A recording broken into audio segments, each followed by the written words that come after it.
suis à toi. Chacun fruit ma compagnie. Ô Seigneur, soutiens-moi.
Nous rendons grâce à notre Seigneur Jésus-Christ pour tous les bienfaits dont nous sommes objets. Nous remercions nos pasteurs pour leur soutien spirituel et moral. Le MED est une association qui regroupe les hommes, généralement mariés, de tout âge, dans les églises évangéliques du Burkina Faso, autour de problématiques qui est propre à ce groupe.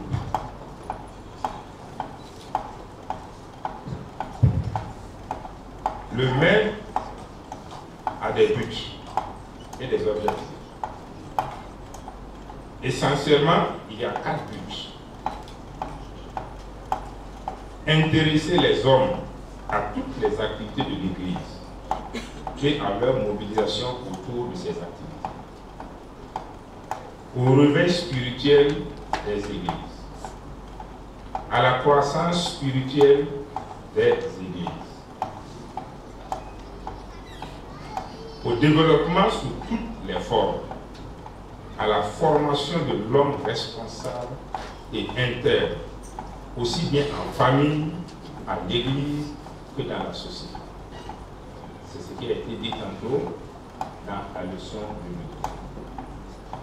Comme objectif, je ne vais pas tous les citer, mais essentiellement 2. C'est l'entraide aux personnes handicapées et les exclus sociaux. C'est l'intervention en cas de calamité naturelle et ou catastrophique aux personnes se trouvant dans cette situation. Le thème de la journée est tiré du livre de 1 Roi 19, verset 7, nous interpelle à plus d'un titre. Au regard des buts et des objectifs précédemment énoncés, il me semble opportun de nous rappeler que le chemin est encore long.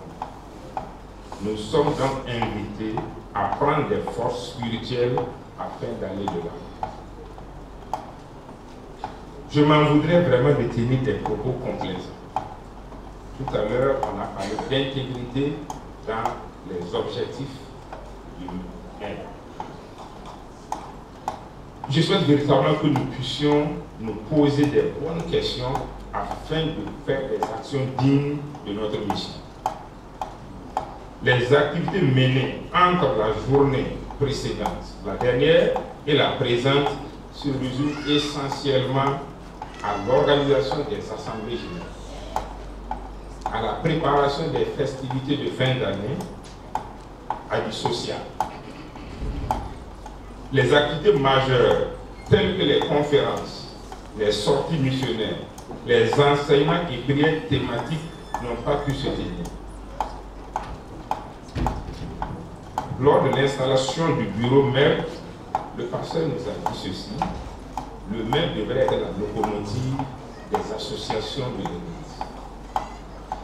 La locomotive se caractérise par cette capacité, c'est une machine qui a cette capacité à générer une force, de manière à entraîner l'ensemble des wagons, la JAD, l'ASC et le DENA à son rythme. La locomotive est cette machine qui est assez singulière. Elle est devant, elle tire les autres. Elle peut être derrière et propulser également les autres. Le maire devrait être leader dans l'Église.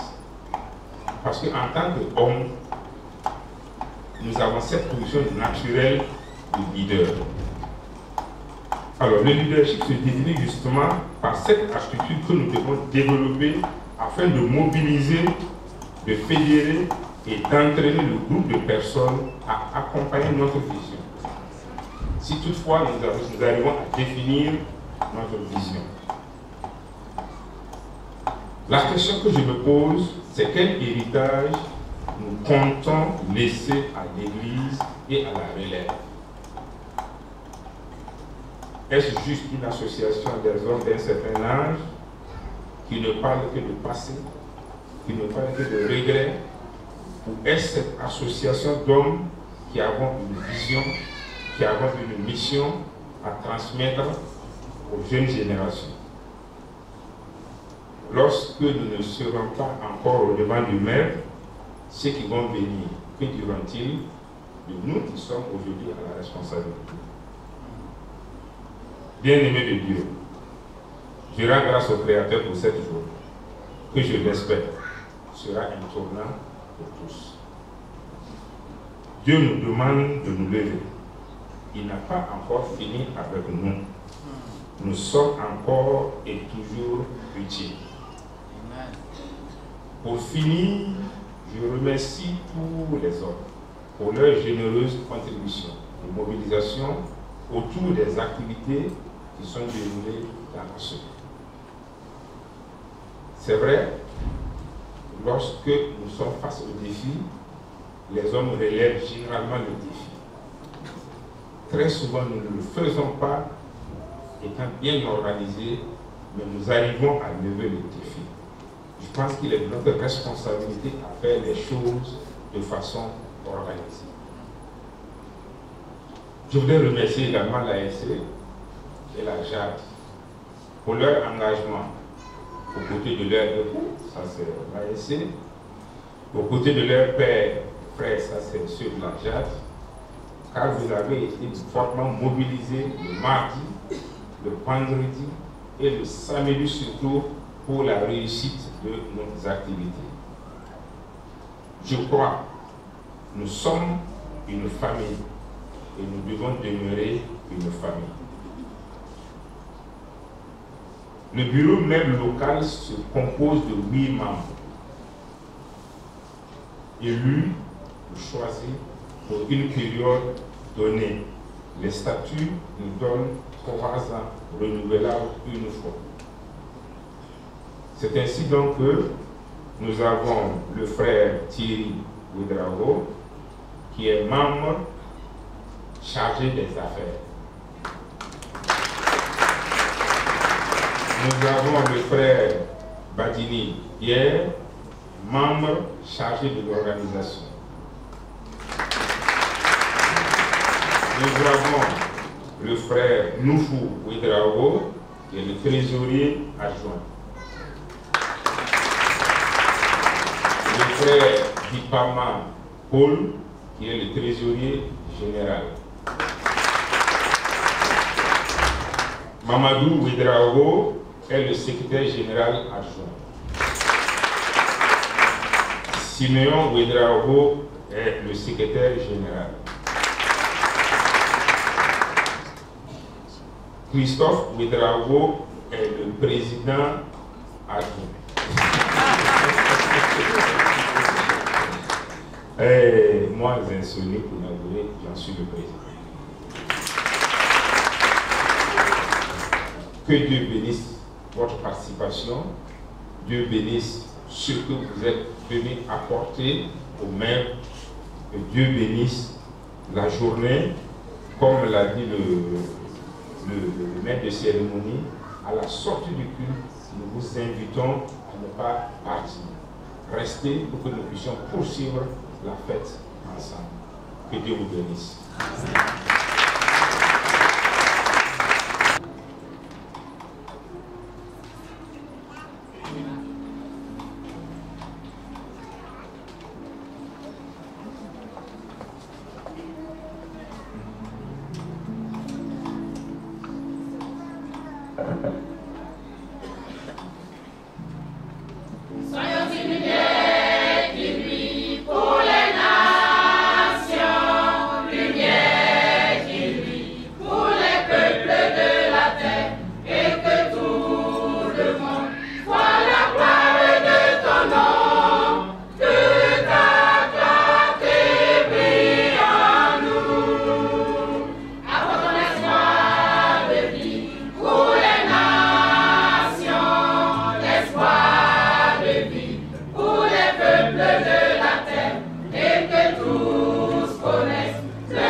Que le nom de Dieu soit glorifié. Et bonne fête au maire, bonne fête à ceux qui profitent du maire, bonne fête à celles qui profitent du maire, et que la fête soit longue et belle au nom de Jésus-Christ. Alors le thème, c'est comme le président l'a annoncé, lève-toi, mange, car le chemin est trop long pour toi. Alors avant de commencer ou d'aller au thème, j'aimerais donner quand même quelques considérations qui sont utiles pour vous et moi qui travaillons dans l'œuvre du Seigneur, que ce soit le bureau du maire, que ce soit à l'ASC, à la chorale, quelle que soit la mission que nous remplissons dans l'église, il y a des choses qui sont importantes que nous enseigne ce passage et nous voulons les extraire avant de toucher au thème. Lorsque vous lisez le verset qui est à l'ordre du jour, nous nous rendons compte qu'il est précédé de deux autres chapitres. En réalité, l'histoire commence au chapitre 17, où Élie est apparu pendant le règne du roi Akab, qui avait instauré le culte de Baal en Israël. Avec sa femme Jézabel, il y avait Baal et Astarté.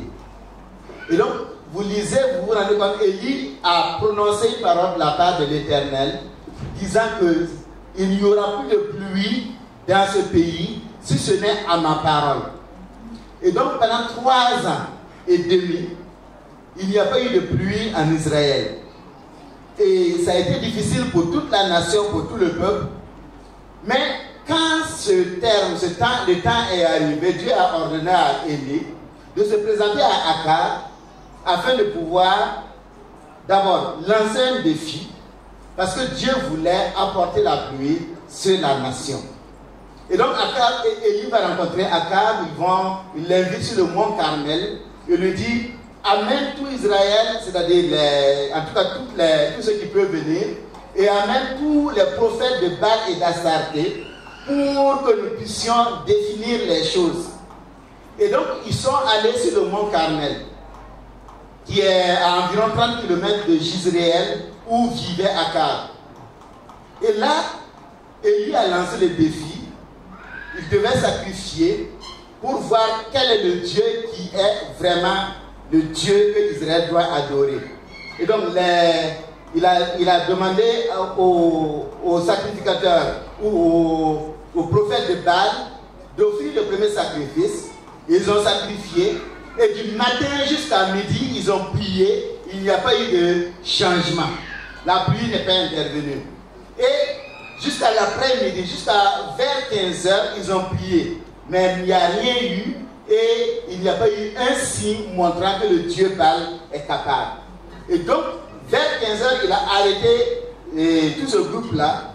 Et maintenant, il a construit l'autel. Il a fait le sacrifice. Et là, il a prié. Et à la seule prière, le feu de Dieu est descendu, a consumé l'animal, a consumé le bois, a consumé même l'eau que Élie avait demandé que l'on arrose et que l'on utilise pour arroser l'autel. Et donc, le peuple qui devait se décider a vu. Et le peuple est tombé à genoux, ils se sont prosternés et ils ont dit: c'est l'Éternel qui est Dieu, c'est l'Éternel qui est Dieu. Ça, c'est dans le chapitre 18. Et donc, conformément à ce que Dieu a enseigné à Moïse dans Deutéronome 13, alors les faux prophètes doivent être mis à mort. On ne doit pas permettre qu'il y ait un faux prophète en Israël. Donc les 450 prophètes, Élie a dit: saisissez-les. Ils les ont saisis. Il est allé au torrent de Kizon, pas loin de là, et il les a égorgés tous, conformément à ce que Dieu a dit. Alors, après cela, Élie a dit à Akab d'aller vite à Jizréel parce que la pluie va venir. Il sent la pluie. Et effectivement, il a prié et la pluie a commencé. Il a fallu courir pour aller à Jizréel. Alors, lorsque Akab est reparti dans la ville, il fait le rapport à sa femme, Jézabel, la puissante. Et elle, en entendant le rapport, malgré l'évidence des faits survenus au Carmel, malgré la pluie qui est enfin descendue à la prière de Élie, elle a déclaré l'arrêt de mort du prophète Élie. Demain, à la même heure. Jézabel envoya des messagers à Élie pour lui dire que les dieux me traitent dans toute leur rigueur si demain à cette heure je refais de ta vie ce que tu as fait de la vie de chacun d'eux. Alors la Bible nous dit au verset 3 et 4 que Élie, voyant cela, se leva et s'en alla pour sauver sa vie. Il arriva à Beersheba qui appartient à Juda et il laissa son serviteur. Pour lui, il alla dans le désert où, après une journée de marche, il s'assit sous un genêt et demanda la mort en disant: c'est assez, Éternel, maintenant, Éternel, prends mon âme, car je ne suis pas meilleur que mes pères. Voilà ce qui précède l'événement sur lequel nous allons parler ce matin.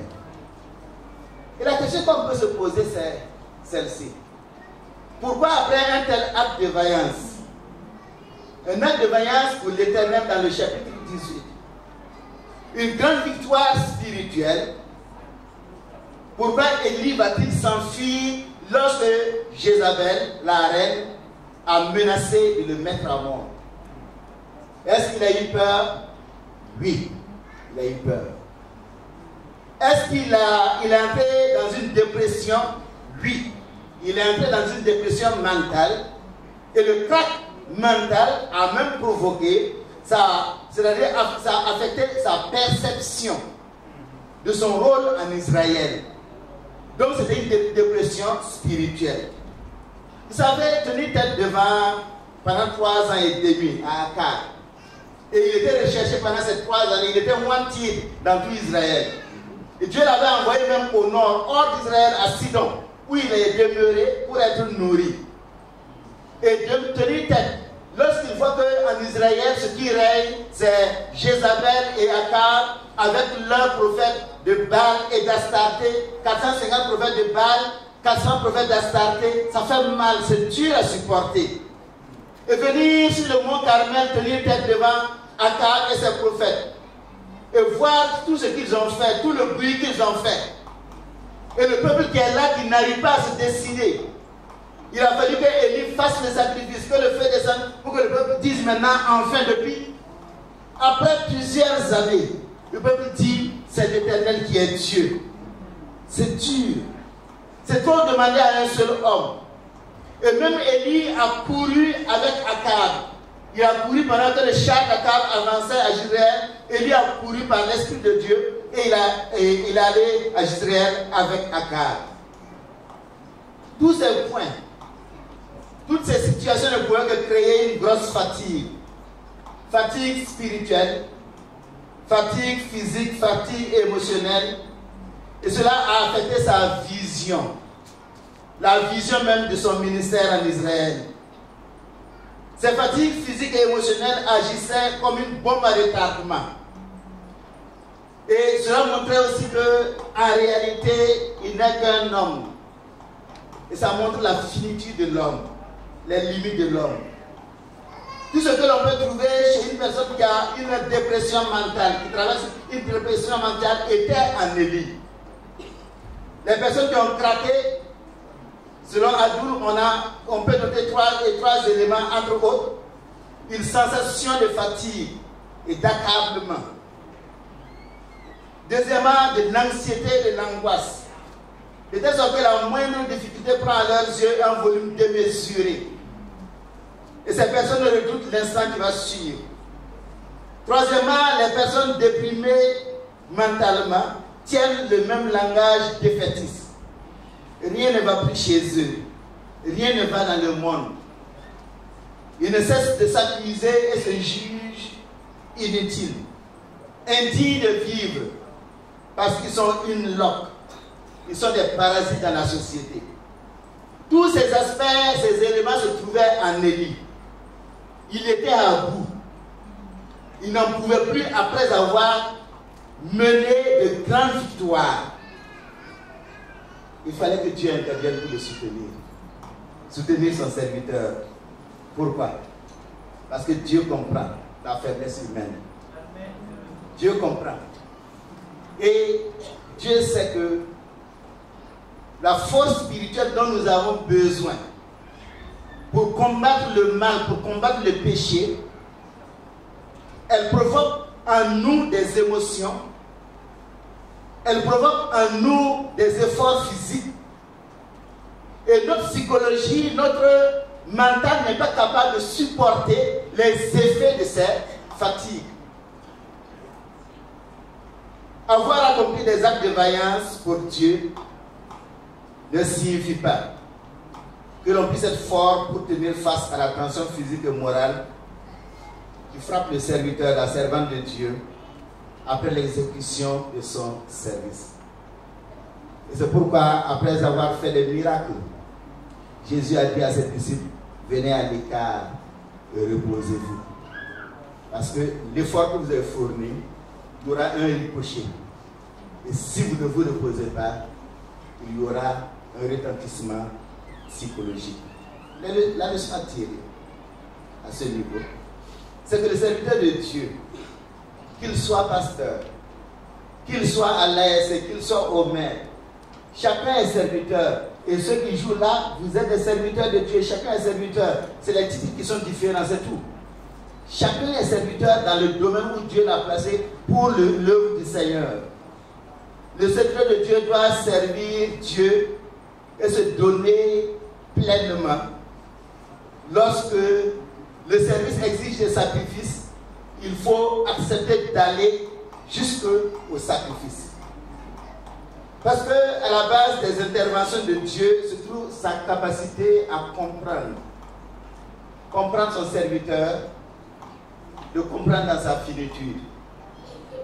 Et en vertu de sa capacité à comprendre, il sait comment venir au secours, parce que sa fidélité, son amour l'interpelle toujours à aller au secours de son serviteur qui est fatigué. Ainsi donc, lorsque l'épreuve frappe, Dieu est là pour soutenir, pour garder, pour accompagner. Et c'est pourquoi l'apôtre Paul dira dans 1 Corinthiens 10, 13, dans la parole vivante, les tentations qui vous ont assailli jusqu'ici sont communes à tous les hommes. Aucune d'elles n'a dépassé les forces humaines. D'ailleurs, Dieu est fidèle et il ne permettra pas non plus à l'avenir que l'épreuve dépasse vos forces. Au moment de la tentation, il vous donnera la force d'y résister et il préparera une issue pour que vous en sortiez vainqueur. Ainsi donc, lorsque vous lisez les chapitres 17, 18 et 19, nous nous rendons compte qu'il y a un prix à payer lorsque l'on veut être un chrétien. Il y a un prix à payer lorsque l'on veut s'engager à servir Dieu. Et je le dis fortement parce que plusieurs se lèvent pour servir Dieu. Et encore plus aux hommes, c'est la journée du maire, beaucoup d'hommes se lèvent pour servir d'une manière ou d'une autre. Et il y en a plusieurs même qui s'engagent dans le ministère pastoral, qui prennent une formation pour devenir un serviteur dans le ministère pastoral. Il y a un prix à payer. Et il faut accepter de payer le prix. Si le serviteur de Dieu veut servir selon les normes de Dieu, qu'il sache qu'il y aura un prix à payer, il y a un poids à supporter, et il faut aller jusqu'au bout. Tout serviteur de Dieu doit comprendre cela lorsqu'il s'engage avec lui. Parce que si on n'accepte pas ce prix à payer, nous allons trouver des demi-vérités. Nous allons trouver le moyen de nous protéger nous-mêmes. Et plusieurs sont arrivés au point où ils apprennent à se protéger eux-mêmes. Et lorsque Dieu leur dit de dire une chose, lorsque Dieu leur dit de faire telle chose, ils veulent tellement se protéger qu'ils ne disent pas la vérité, qu'ils n'appliquent pas les normes de Dieu, et demain ils vont répondre devant Dieu. Il y a un prix à payer. Il ne faut pas s'engager à la légère. Si vous voulez vous engager à la légère, asseyez-vous, ne vous engagez pas. Parce que demain vous allez répondre. Quel que soit le rôle que nous jouons, que ce soit parmi les hommes, parmi les femmes, dans la chorale, on vient à la chorale quand on veut. Il y a un prix à payer. Vous allez répondre, nous allons répondre, moi je vais répondre, mon grand frère, le docteur, il va répondre, chacun de nous va répondre. Et malheur à nous si nous arrivons même à aller répondre. Et heureusement pour nous si nous arrivons même à aller répondre.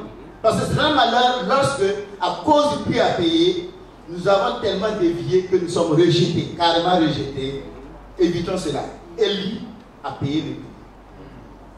Il a tout fait. Mais après, la retombée était difficile. Et Dieu est venu à son secours.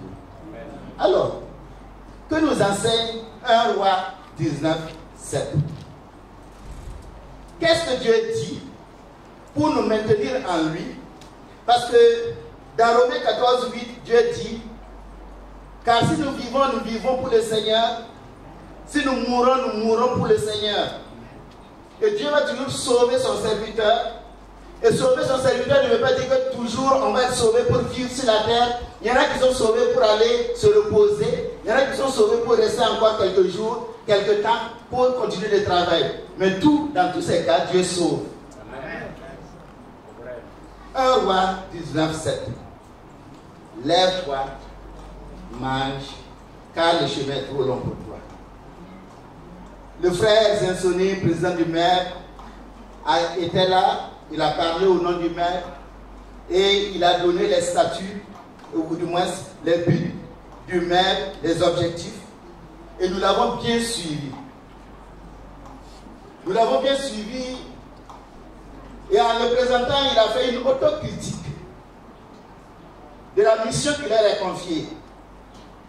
Il a fait une autocritique du bureau, une autocritique de leur mandat. Et ça, c'est quelque chose d'important pour pouvoir démarrer quelque chose. Reconnaître nos failles, reconnaître nos lacunes, reconnaître ce qui ne va pas et décider maintenant que ça change. Alors, la question de base est celle-ci. En quoi le thème de 2019 peut-il permettre au maire d'atteindre ses objectifs et ainsi justifier son utilité dans l'Église et particulièrement ici au TGV?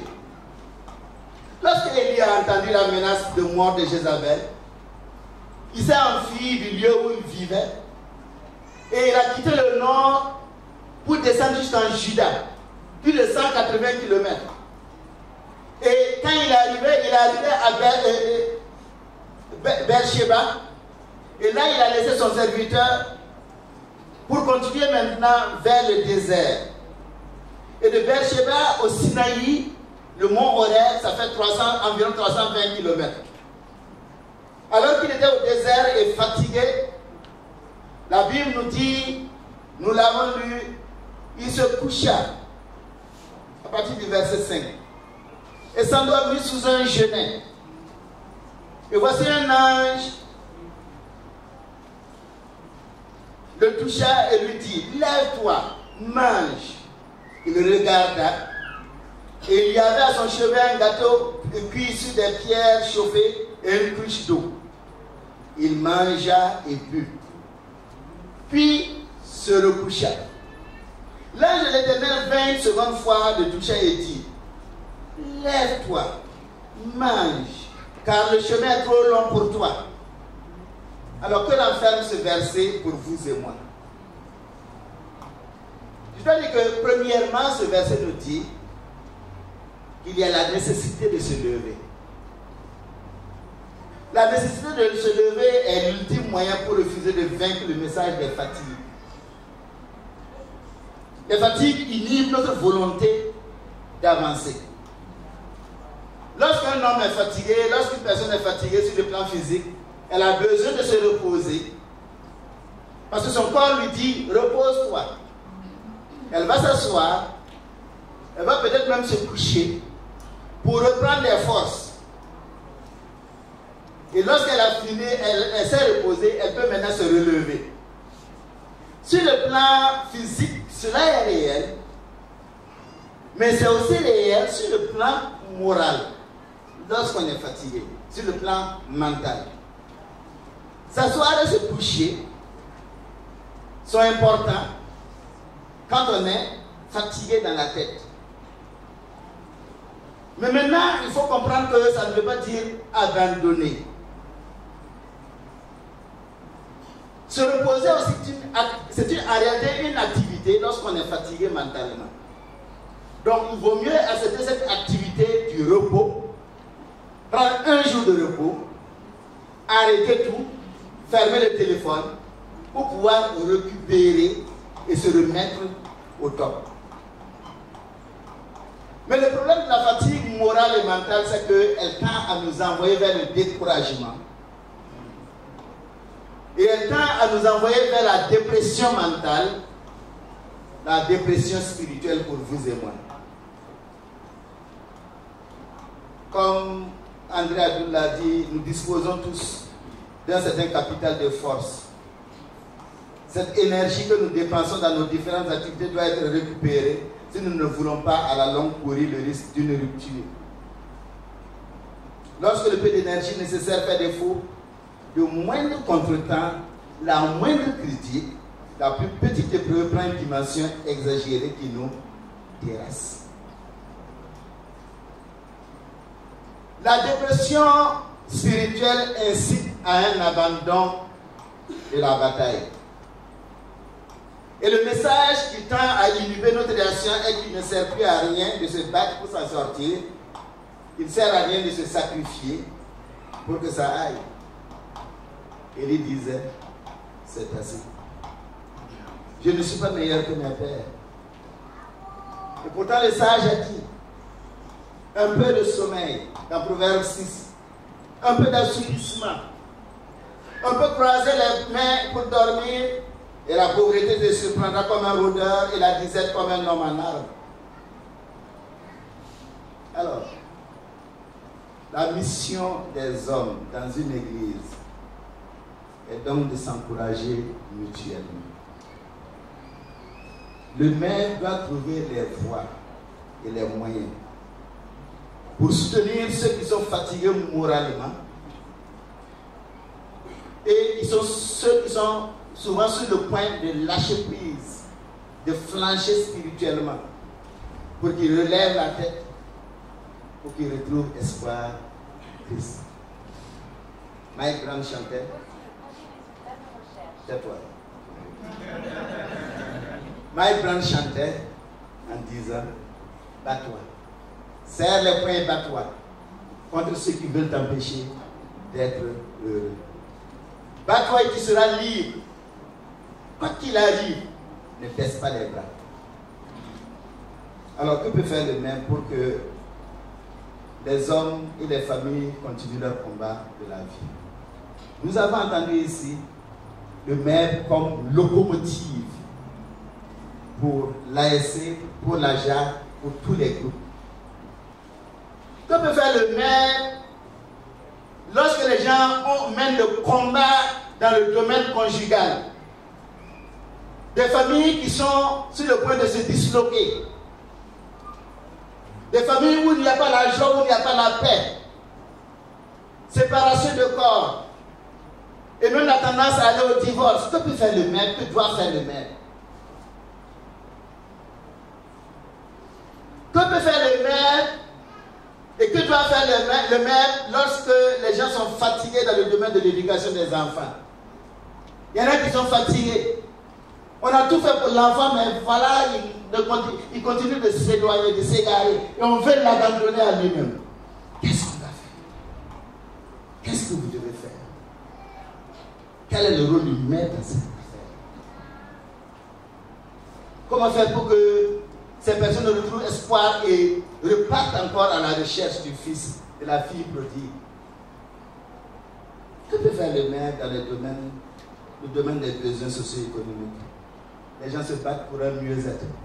Au lieu qu'ils glissent dans la corruption, dans les détournements, qu'est-ce qu'on peut faire pour les amener à rester intègres? On a parlé d'intégrité ce matin. Certains hommes sont fatigués. Ils sont fatigués de se battre. Ils s'asseyent et se couchent pour laisser la situation dégénérer. Parce qu'ils pensent qu'il n'y a plus de solution. Et pourtant, il existe toujours une solution avec Jésus. Lorsque les disciples avaient compris que l'entrée dans le royaume de Dieu est compliquée et que le chemin est très étroit, ils étaient découragés et Jésus les regarda et leur dit, dans Matthieu 19, 26, aux hommes cela est impossible, mais à Dieu cela est possible. Et dans Marc au chapitre 9, verset 23, il dit au père du garçon épileptique, à Dieu cela est possible. Tout est possible à celui qui croit. Et toute option donc prise devant Dieu, une option prise dans la prière, une option prise parfois même dans le jeûne, une option prise par l'établissement d'objectifs à atteindre, sera toujours saisissable. Parce que Dieu est là. Et Dieu est prêt à accompagner. Dieu est prêt à soutenir. Il est donc vital que le maire réfléchisse cette année sur la thématique qui permettra de redonner espoir aux hommes fatigués, aux hommes plongés ou qui sont en train de plonger dans la dépression spirituelle, la dépression mentale. C'est un devoir, c'est une nécessité. Soutenir, accompagner les pasteurs dans leur mission. Mais chacun a une mission à accomplir. Il faut aider, il faut regarder quel est le besoin. Aidons-les. Aidons-nous. Toutefois, se lever est une responsabilité de chaque homme. Chaque homme doit comprendre que personne d'autre ne viendra marcher pour lui. Si on n'est pas venu t'aider, aide-toi. Georges Drôle l'avait chanté. Hein? Il faut savoir t'aider si on n'est pas venu t'aider. Il appartient à chacun de marcher. Dieu peut et Dieu va certainement intervenir, mais il appartient à toi, à chacun de se lever. Élie devait accepter de se lever pour manger. Dieu n'aurait rien pu faire si Élie ne s'était pas levé pour manger. Chaque homme est responsable de sa famille et personne d'autre ne peut gérer sa famille pour lui. Et c'est pourquoi il ne convient pas que nous nous laissions gagner par la paresse, par la négligence, par le désordre, mais que nous puissions nous laisser gagner par le désir de nous battre jusqu'au bout. Et face à la crise du couple, ou bien la crise de l'éducation des enfants, personne n'aura raison de dire, voilà, à cause de ceci, j'ai eu raison, j'avais raison de m'arrêter. Effectivement, tu as raison de t'arrêter, mais c'est faux. Tu n'as pas raison de t'arrêter. Il faut se sacrifier. Il faut aller jusqu'au bout. Et c'est en allant jusqu'au bout que l'on peut dire plus tard que voilà, je suis en train de me battre jusqu'à présent. Malgré les échecs que j'ai échoués, je me bats toujours et je vais gagner. Et Dieu vient aider celui qui se bat toujours. Les hommes doivent se rappeler que leur victoire d'aujourd'hui va aussi, la manière dont nous nous battons en tant qu'hommes, nous donnons un modèle à nos enfants. Nos enfants nous regardent nous battre. Ils nous regardent nous lancer dans la vie à cause de la famille, de notre maison. Et lorsque papa et maman se battent pour arriver jusqu'au bout, les enfants apprennent la leçon. Et c'est ce dont ils ont besoin plus tard pour eux aussi réussir dans la société. Malheureusement, voilà ce qu'on fait aujourd'hui avec nos sociétés, où surtout la corruption a gagné beaucoup, on a gagné de l'argent gratuitement. On trouve des terrains en pagaille pour les enfants, on construit en pagaille pour les enfants. C'est pas mauvais si vous pouvez construire, si vous pouvez donner. Mais bien aimé, ce qu'il faut donner aux enfants, c'est le courage, la volonté de se battre, la volonté d'aller jusqu'au bout. Ainsi, lorsqu'ils auront perdu ce dont ils ont besoin, on a entendu la requête, nos biens. Lorsqu'ils auront perdu leurs biens, ils auront la capacité de récupérer leurs biens. Parce qu'ils travaillent, se battent pour y arriver. Mais lorsque vous donnez des maisons, ça peut être bon. Mais si vous n'avez pas construit dans son mental, il va vendre la maison et puis allez voir. Ça se voit, non? Et beaucoup de sociétés dans nos pays ne durent pas après la mort du père. Papa est mort, on distribue les maisons, on distribue les biens, et puis la société est morte comme ça. Pourquoi? Les parents n'ont pas construit dans le mental de leurs enfants. On ne donne pas des biens, on donne un mental bien construit. Deuxièmement, la nécessité de manger. Pourquoi mange-t-on? Si on se lève, oui, mais il faut manger. Pourquoi est-ce qu'on mange? La simple observation, nous le savons, on mange pour vivre. Et quand on refuse de manger, on perd petit à petit la vie. Et puis ainsi de suite, mort peut s'en suivre si personne n'intervient. Lorsqu'une personne est fatiguée, il y a des types d'aliments utiles pour répondre au type de fatigue en cours. Parfois, on peut se coucher, s'asseoir et ça suffit. Parfois, il faut se coucher. Parfois, il faut boire de l'eau tout simplement. Parfois, il faut ajouter quelque chose à l'eau.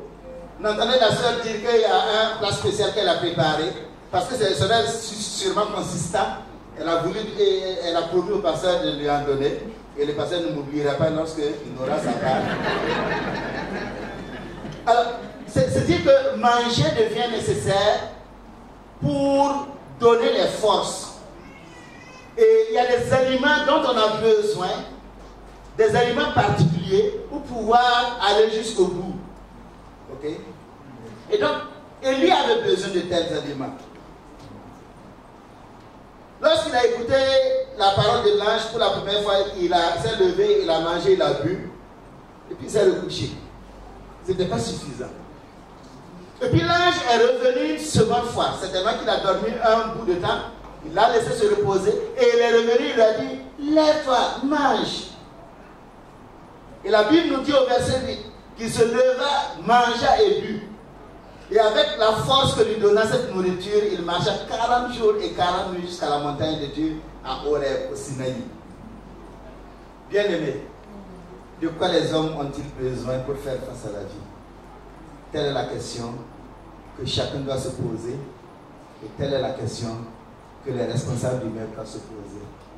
Telle est la question que chaque responsable doit se poser. Comment, de quoi ils ont besoin pour répondre au problème de la crise dans la famille? De quoi ils ont besoin? De quoi ils ont besoin pour savoir comment continuer toujours à espérer dans l'éducation des enfants, se battre, aller jusqu'au bout? De quoi ils ont besoin pour que les gens n'aillent pas à perdre leur intégrité? Quelqu'un disait quand on donnait le nom du Burkina, si on s'appuyait sur le verset 15 du Psaume, l'intégrité aurait tout son sens. De quoi les gens ont besoin pour aller jusqu'au bout? De quoi donc les hommes doivent se nourrir pour ne pas succomber face aux tendances à la dépression? Burnier, dans la Bible, on nous dit que la force dont Dieu revêtit Élie par un seul repas est une belle image de l'effet que peut produire une seule prédication, un mot de la Sainte Écriture.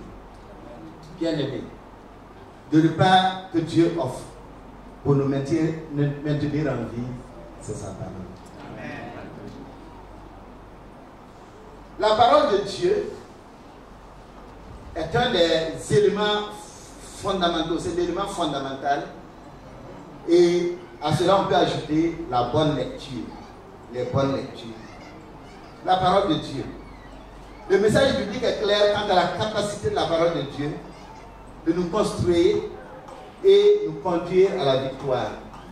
Vous pourrez lire à la maison Deutéronome 11, verset 18 à 25, où Moïse a dit, mettez dans votre cœur et dans votre âme ces paroles que je vous dis.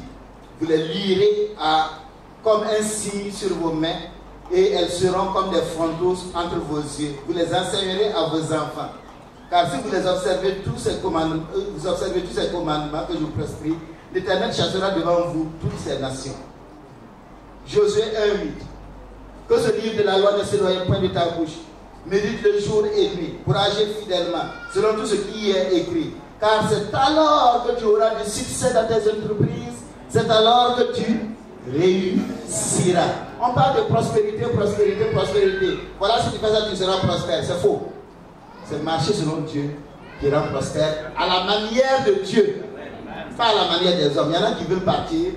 On était à vélo, du coup on veut aller en V8. Ça ne marche pas. Il faut aller un peu. Dieu ne mélange pas les choses. Il vous fait avancer un peu pour que vous soyez intelligent, pour que vous soyez intelligent. Sinon, du vélo à la V8, on devient stupide.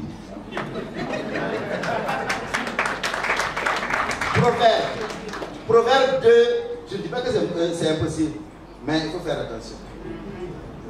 Proverbe 2, verset 1 à 17, que vous pourrez lire à la maison. Mon fils, si tu reçois mes paroles, et si tu gardes avec toi mes préceptes, si tu appelles la sagesse, si tu la cherches comme l'argent, si tu la poursuis comme un trésor, le temps qu'on passe pour trouver l'argent, le temps qu'on passe pour trouver les trésors, si on prend ce temps aussi pour étudier la parole de Dieu, voyez la différence que ça va faire dans nos vies. Psaume 1, verset 1 à 4. Heureux l'homme qui ne marche pas selon le conseil des méchants, et il dit au verset 2, qui trouve son plaisir dans la loi de l'Éternel et qui la médite jour et nuit. C'est-à-dire, la parole est en moi et puis je la ressasse. Chaque jour, j'ai lu une portion et je ressasse cela durant toute la journée. Il devient comme un arbre qui est au bord de l'eau. Et l'arbre qui est au bord de l'eau produit de l'ombre. Ça produit des fleurs. Et les fleurs produisent des fruits. Avec les fleurs, on a du miel. Avec les fleurs, on a des fruits. Les fruits sont mangés par les oiseaux, les animaux, les hommes. Tout le monde mange. Vous voyez comment c'est beau lorsqu'on est plongé dans la parole de Dieu. Bien aimé, Dieu nous donne sa parole. Quand il dit lève-toi et mange, il y a des engagements que nous devons prendre avec Dieu par rapport à la parole de Dieu. Il faut que nous nous remettions à la parole de Dieu. Il n'y a pas d'autre solution. C'est-à-dire que vous allez aller de prière en prière, on va y arriver. Vous allez aller de prière en prière, il ne peut rien changer. Il n'est pas Dieu. C'est avec vous. La parole est à côté de toi, chez toi. Et c'est ainsi que l'on devient victorieux. Et en plus de cela, les lectures constructives. Lire de bons livres, suivre de bons enseignements. Souvent, les gens, c'est sur les télé vidéos, bon, il y a des choses qui sont bien, mais il y a des choses qui sont inimportantes. Lorsque vous passez votre temps à suivre des miracles, et toi, ton miracle, c'est lequel? Lis la parole de Dieu et avec toi-même, ça va se passer. Mais on est là, on suit des choses, des enseignements souvent qui sont dangereux et qui nous détruisent. Donc c'est pourquoi il est bon de suivre ce qui est bon. Et si vous suivez une chaîne qui est, en tout cas qui vous plaît, c'est bon de souvent demander au pasteur qu'est-ce qu'il en pense. Pour qu'il regarde, parce qu'il y a des enseignements où vraiment ça égare plutôt que ça ne construit. Et c'est pourquoi il est bon de savoir se nourrir. Troisièmement, l'ange a dit, lève-toi, il s'est levé, mange, il a mangé. Et puis maintenant, au troisième niveau, il lui a dit que car le chemin est trop long pour toi. Donc troisièmement, il y a la nécessité de comprendre que nos perceptions peuvent nous tromper. Le thème de la journée qui doit servir de tremplin pour la construction de nos vies, de chacun d'entre nous, et le tremplin pour que le maire élabore ses activités de l'année. C'est bien, lève-toi, mange, car le chemin est trop long pour toi. Alors lorsque vous lisez cette portion des versets, vous verrez selon les Bibles qu'elle est diversement traduite. Il y a deux nuances. La première nuance, on la trouve dans Louis II et dans la nouvelle édition de Genève, où il est dit, lève-toi, mange, car le chemin est long pour toi. Il s'agit dans ce sens d'un simple conseil que l'ange a donné à Élie. Pour lui dire, la longueur du chemin dépasse ce que tu peux parcourir. Mange donc cet aliment pour pouvoir le parcourir. Il nous semble que Élie connaissait, il savait où il devait aller au Sinaï. Il avait certainement aussi en pensée une idée par rapport à la distance. Et il me conseille, mange pour pouvoir parcourir ce chemin. La deuxième nuance fait ressortir un conditionnel. Dans la nouvelle Bible seconde, ou dans la colonne, il est dit, lève-toi, mange, car le chemin serait trop long pour toi. Dans la Bible juive complète, il est dit, lève-toi, mange, sinon, le chemin sera trop long pour toi. Et dans la Bible Semeur, il est dit, lève-toi, mange, car autrement, le chemin serait trop long pour toi. Alors, les termes seraient, sinon et autrement, insistent sur la condition pour réussir le voyage. C'est comme si l'ange disait à Élie, la longueur du chemin dépasse ta capacité à la parcourir. Si tu ne manges pas cette nourriture, tu penseras à un chemin, tu penseras à un moment donné qu'il t'est impossible de continuer, qu'il t'est impossible d'arriver jusqu'au bout. Bien aimé, en effet, lorsqu'un homme a sous-estimé la taille d'un effort à fournir, il court fortement le risque de s'arrêter en plein milieu de sa tâche. Et il n'atteint pas le but. Et dans un tel cas, il perd non seulement son argent, il perd son temps, il perd tout ce qu'il a investi. Parce qu'il n'a pas terminé, il a sous-estimé. Et devant les hommes, il perd aussi sa respectabilité. Et c'est à cause de cela Jésus a dit, dans Luc au chapitre 14, verset 28 à 32, lequel de vous, s'il veut bâtir une tour, ne s'assied d'abord pour calculer la dépense et voir s'il a de quoi la terminer.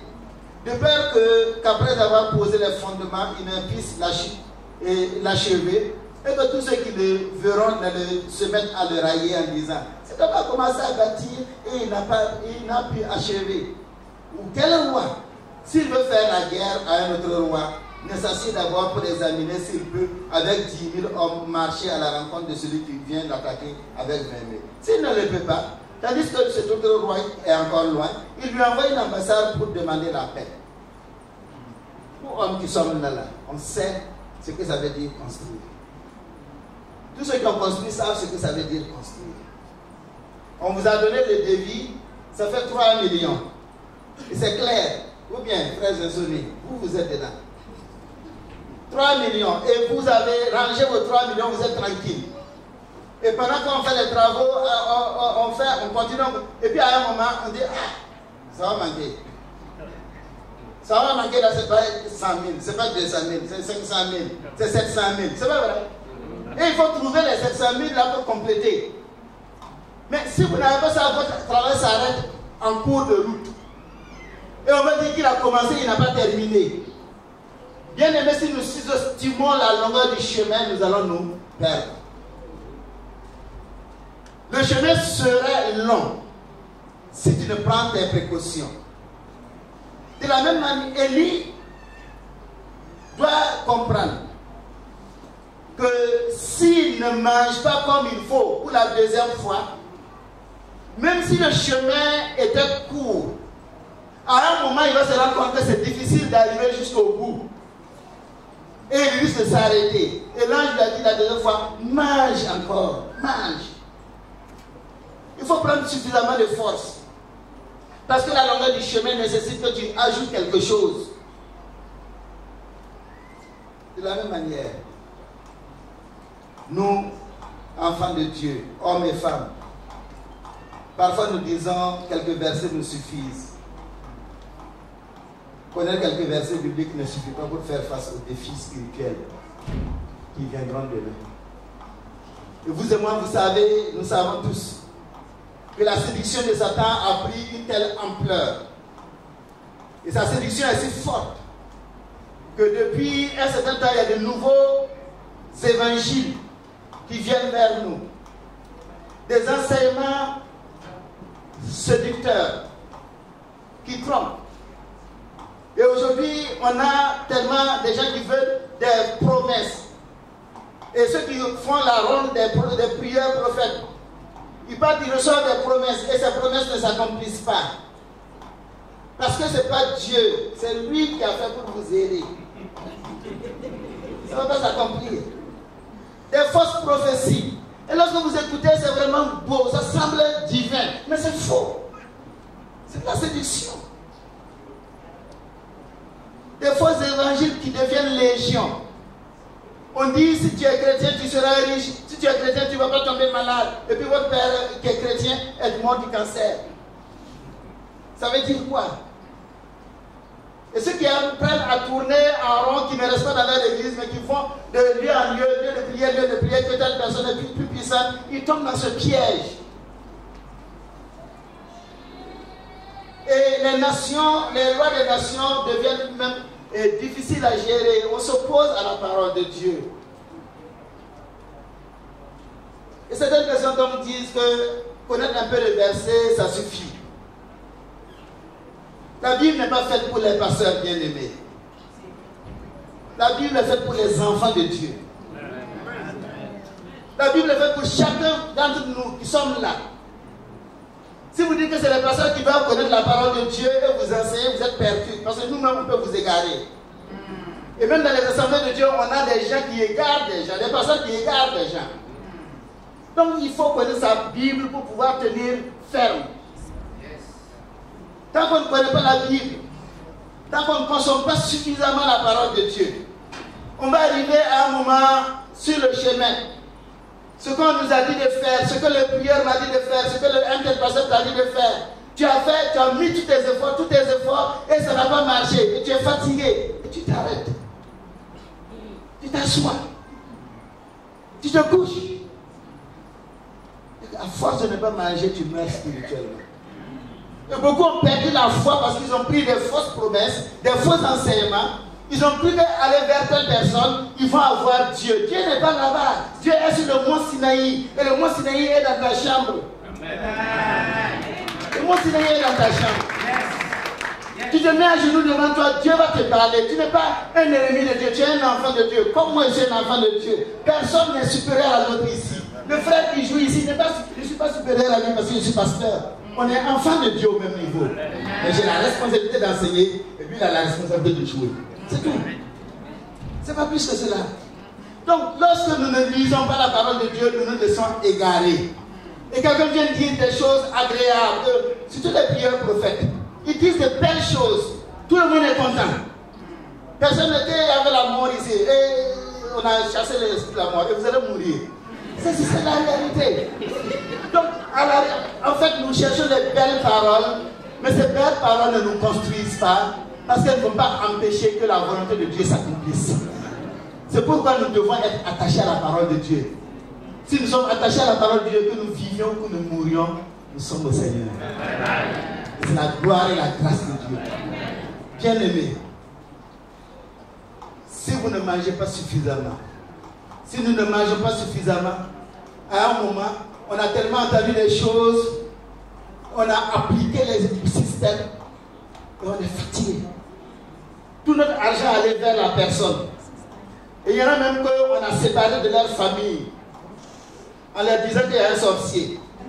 On a séparé de leur église en disant qu'il y a un sorcier dans l'église. Et vous cherchez le sorcier. Et désormais, votre enfant ne va pas toucher quelqu'un. Et puisque vous vous méfiez, le fait de se méfier tue votre amour. Et puisque votre amour meurt, le diable va vous avoir. C'est ça. Donc, connaissons la parole de Dieu. En conclusion, le rôle de chaque homme, c'est de se nourrir pleinement de la parole de Dieu. Vivre de la parole de Dieu. Et personne ne viendra te nourrir à ta place. Personne ne viendra lire la parole de Dieu à ta place. C'est à toi de faire un effort. Faire un effort pour pouvoir rester debout. Et rester dans la course. Et je voudrais dire ce matin à celui qui est fatigué. Jésus a dit, confiez-moi vos nerfs brisés, vos nerfs fatigués. Lorsque vous êtes fatigué, confiez-vous. Jésus est capable et il est prêt à intervenir. Et il va soutenir. Je te soutiendrai. Je te nourrirai par ma parole qui est vie et qui donne la vie. Il n'y a pas quelqu'un qui va s'approcher de Jésus pour demander du secours sans recevoir son secours. Il est disponible pour chacun. Et au maire, aux responsables du maire, vous avez été choisi pour soutenir l'Église en servant les hommes durant le temps de votre leadership. Si vous voulez vraiment être utile à votre Église, observez les besoins des hommes, observez les besoins des familles. Voyez quelle est la préoccupation qui ronge les gens. Quels sont les problèmes? Problèmes de foyer? Quel type d'enseignement apporter pour aider dans les problèmes de foyer?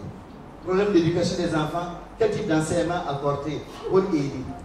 Problème de travail ou bien de conception, la conception même du travail, qu'est-ce qu'on peut apporter pour aider les gens? Voyez qu'est-ce que vous pouvez faire. Ce thème qui a été donné, c'est pour qu'il y ait un plan. Un plan qui, à partir d'aujourd'hui, va permettre de construire l'Église, de reconstruire le corps de Christ. Et l'année prochaine, à pareil moment, vous ferez le bilan. Et ce ne sera pas pour une autocritique négative, mais une autocritique qui va rendre gloire à Dieu. Parce que vous verrez que, effectivement, par la grâce de Dieu, nous avons pu faire telle ou telle chose et ça a aidé. Et le témoignage sera évident. Parce que des vies seront transformées. Des vies seront renouvelées. Que le Seigneur nous aide. Et à chacun, le Seigneur dit aujourd'hui, lève-toi, mange. Car autrement, le chemin serait trop long pour toi. Que le Seigneur soit avec chacun de nous, baissons la tête et prions.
Seigneur, nous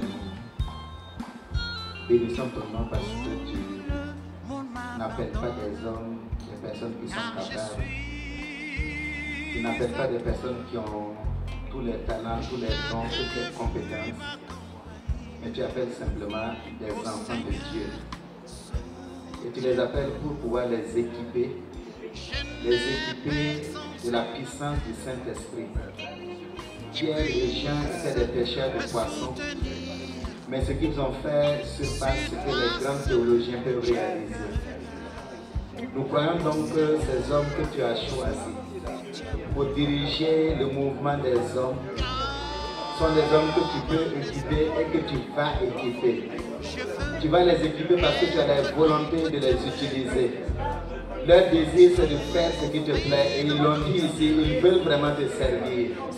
Mon Dieu, mon roi, par l'action du Saint-Esprit, alors que les pasteurs leur imposent la main, Seigneur, manifeste ta puissance et ta grâce dans leur vie, afin qu'ils soient équipés soit équipé d'une intelligence nouvelle, qu'il soit équipé d'une vision nouvelle, qu'il soit équipé, Seigneur, de nouvelles idées, afin de pouvoir avancer, une volonté ferme qui vient de toi, pour aller jusqu'au bout, Seigneur.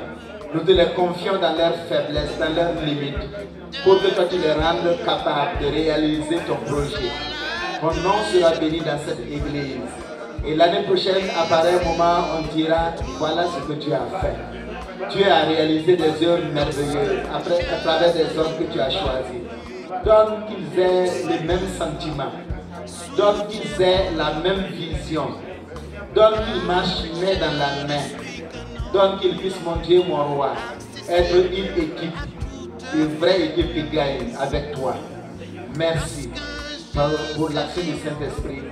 Au nom de Jésus-Christ. Amen. Soutiens-moi, car je ne suis qu'un homme accessible à toute faiblesse.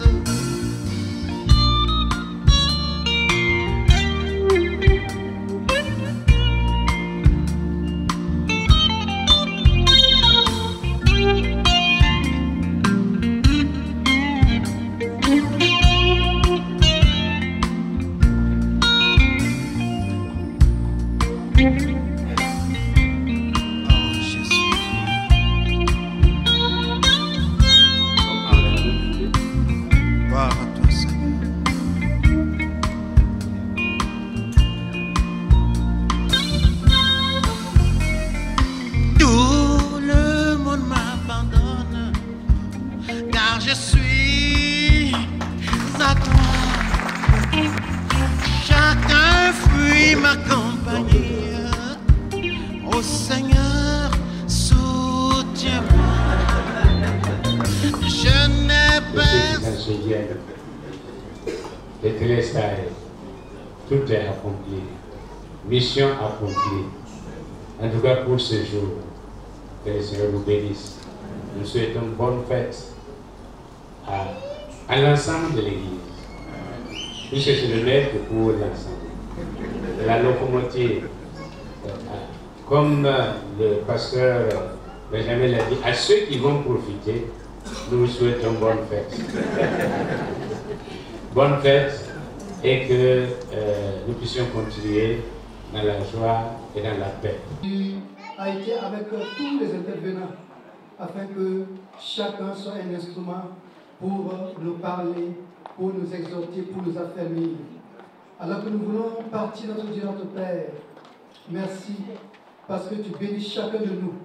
Merci parce que tu fortifies chacun de nous. Merci parce que nous avons mangé la nourriture qui va nous permettre d'avancer tout au long de la semaine avec succès et avec victoire. Merci, notre Dieu et Père, pour tes enfants bénis. Au nom de Jésus-Christ. Amen. Notre Père.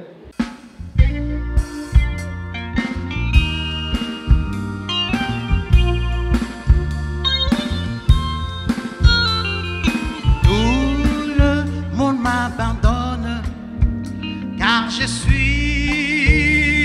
à toi. Chacun fuit ma compagnie. Ô Seigneur, soutiens-moi.